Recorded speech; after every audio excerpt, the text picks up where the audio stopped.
Hello there, this is Miriam, holistic life coach and mind body practitioner at PainOutsidetheBox. And in this video, I'm going to be explaining how to overcome addictive negative emotions and thoughts. So this applies to you if you have chronic pain or depression. So an interesting thing that I learned as part of my own journey was that emotions can get significantly addictive, right? So many people, including myself in the past, get addicted to stories of self-pity, feelings of self-pity, get addicted to portraying themselves as a victim of whatever happened to them in the past or whatever is happening to them today, okay? And this happens especially if you have chronic pain, so you get addicted to repeating negative thoughts about your pain, reaffirming how unlucky you are or how difficult it is to live in chronic pain. And this is actually the norm for most people. They actually feel that they have to tell the world how bad it is to live in chronic pain. And why this might raise some awareness among other people, it does nothing at all to help them heal from chronic pain, unfortunately. Okay, and similar to feelings of depression, okay, we might get addicted to replaying the same thoughts and feelings day after day about how bad we have it or how hard life is and so on. And the thing is that although it feels absolutely horrid to live in this emotional state, a part of us is actually addicted to that story. A part of us is identified to that story. And we have to be stronger than that smaller part of us that's addicted in order to get over it. So if you recognize yourself in these descriptions, then you might ask, but what can I do if I really have it bad? If I can't stop thinking about how bad it is, if I can't stop feeling depressed, what can I do? So I'm going to share some tips here. So first of all, I notice in a lot of cases that it starts with a turning point. It starts with taking a decision, a firm decision to stop this negative pattern. So your willingness to stop this has to be greater than any other benefit that you are getting from replaying these negative emotions and thoughts. And when I say benefit, it's not like the obvious fun benefit, but the thing is you are addicted to the story. You are getting a benefit somehow. Your ego is getting a benefit from replaying it, right? So the compulsion is there to repeat those thoughts. You feel like somehow repeating those thoughts. So there has to be a decision to stop that, okay, to get over it. It's very similar to stopping any other addiction, right? Like if you're addicted to alcohol or even to coffee, like you feel like reaching for that bottle, right? You feel like reaching for that substance. And your wish, your desire to get over that addiction has to be greater than your desire for the substance itself, right? And usually people do this when they realize that this addiction is totally ruining their lives, right? So personally, when I felt depressed, I took this decision when I realized that if I was going to continue in this way, I was going to get sick and my life was not going to be worth living at all. So it's very helpful to ask yourself, why? Why would you like to live pain-free, depression-free? Why would you like to let go of these thoughts and feelings? Okay? And the answer will be different for everyone, okay? You might be wanting to spend time with your kids or with your loved ones. You want to pursue a dream, okay? But try to have a strong why. Why is it worth it to get out of this state? You might also recall some joyful past experiences and you'd like to have more like them, like traveling or anything else really.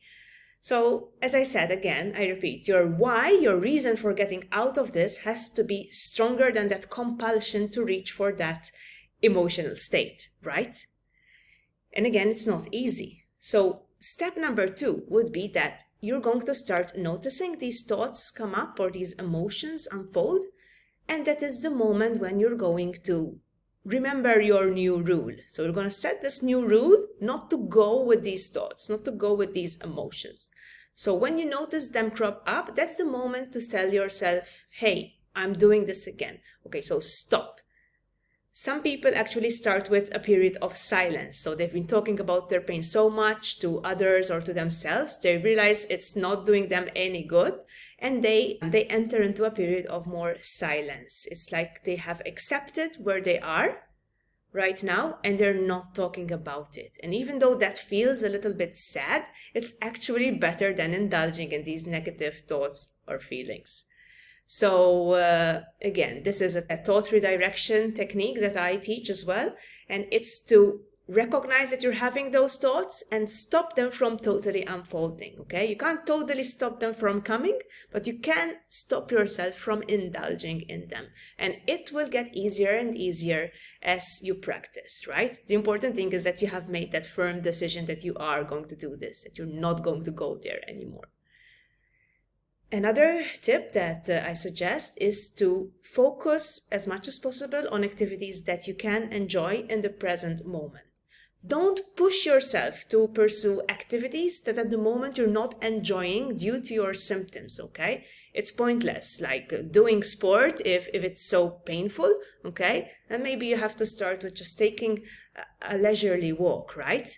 Anything that induces in you a feeling of calm, peace, okay? Anything that brings you to the present moment. Maybe you can notice the sounds around you, the sensations, the feeling of the sun or the wind on your skin. So really hone in on these moments and try to make them a regular occurrence in your day-to-day life, okay? It could also be things like hugging your pet, your partner, anything that gives you moments, even short moments of peace when you can bring yourself to fully immerse yourself in the present, okay? And this gets easier and easier. And of course, as most of you know, mindfulness meditation can really help with this process. Step number 4 is that if you feel that there's a lot of rage accumulating inside, a lot of frustration or annoyance with things that are going on in your life or that have occurred in the past, it's also important that you release these feelings, not by replaying these thoughts and emotions in your mind, but by actually sitting down and writing down exactly how you feel, right? So you just write down exactly how a situation has or is making you feel. You allow yourself to express this emotion. You allow those words to flow. And this journaling exercise, if done correctly and often enough, can help make it easier to let go these feelings of dissatisfaction and anger or frustration, okay? And it will make it much easier then to enjoy the present moment later, to meditate later. Okay, so actually I always suggest doing this first before you go on to immersing yourself in the present moment or to meditate or whatever else you'd like to do. So that's it, really. That's how to get started to wean yourself off the addiction to these negative emotions. It takes a little bit of time, but eventually you will notice. Eventually you will look back and remember how bad you felt, how negatively you've been thinking like a couple of months ago, and you will realize that you are now at a better place. And it's a beautiful feeling. So I encourage everyone to try it out. Okay, no matter how severe your symptoms are today, right? Start from where you are, accept whatever you are feeling today, but please don't indulge in those negative emotions. Wean yourself off that addiction first, and I promise you it will have an effect also on your physical symptoms, on your chronic pain, if you suffer from chronic pain, on your other issues that you might be suffering from, like digestive issues or anxiety or insomnia, okay? This is how it starts. It starts by stepping out from being a victim. It starts from letting go of your addiction to this victim story and taking this firm decision, which is empowering in itself to take such a decision. So that's all from me for today, and I'll see you again in the next one. Bye-bye.